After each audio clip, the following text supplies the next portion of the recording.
Oui, bonsoir Omar, c'est Alun Sall, coordonnateur de Pastel France. D'abord, merci de nous donner l'opportunité de parler dans votre émission.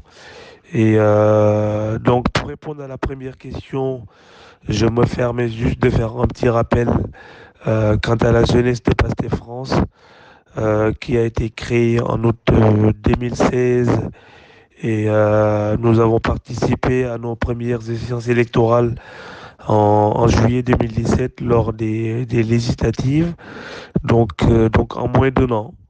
Nous sommes quand même arrivés quatrième en France dans les conditions d'organisation que vous connaissez avec aussi une coalition de partis politiques et de mouvements citoyens presque inconnus du public sénégalais.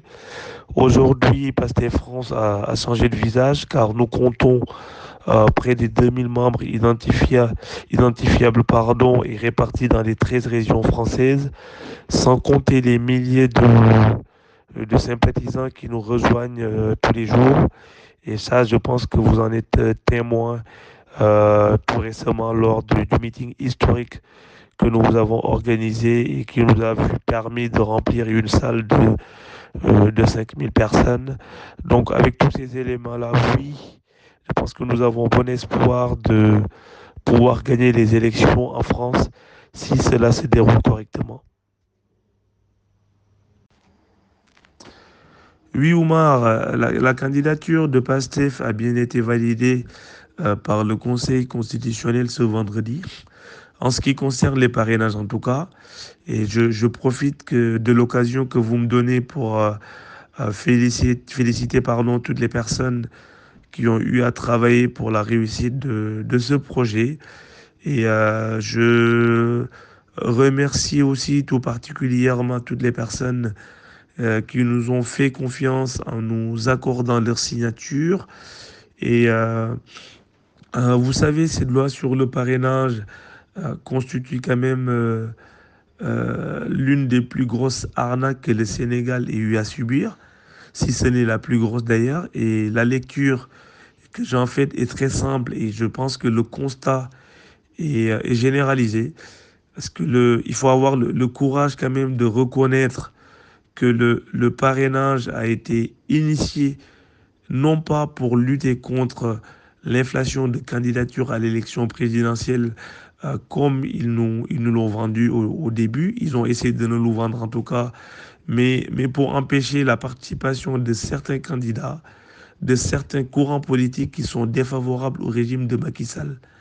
Car toute cette mascarade, cette farce auquel nous assistons depuis vendredi en est quand même la preuve. Parce que cette salve d'invalidation de candidature des opposants devant le Conseil constitutionnel est quand même une preuve flagrante. Cela constitue quand même pour nous, Sénégalais, qui votons depuis près de 60 ans, un vrai recul démocratique sans précédent. Parce que Macky Sall et son régime sont en train de fouler aux pieds les sacrifices que les pères fondateurs ont fait pour qu'on ait ce droit de vote, qui, je rappelle quand même, c'est un droit fondamental.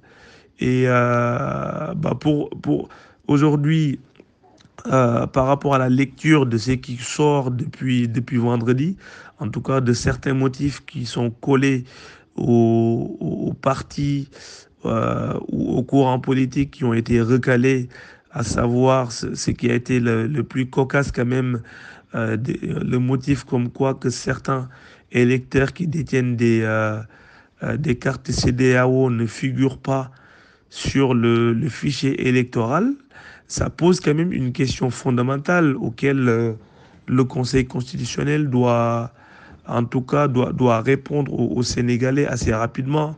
Aujourd'hui, quelle est l'assurance, quelle est la garantie de la véracité du fichier? Est-ce que le Conseil constitutionnel peut nous assurer le fichier avec lequel qui a été mis à sa disposition sera les mêmes fichiers auxquels nous irons aux élections? Ça, c'est quand même une question fondamentale qui mérite des réponses et dans des délais assez brefs parce que on est quand même à 2 mois des élections et je pense qu'il est qu'important de lui répondre avant qu'on envisage d'aller aux élections parce qu'on ne peut pas concevoir aller aux élections avec un fichier qui n'est pas connu de tous et qui ne serait pas le même pour tous les candidats. Je vous remercie.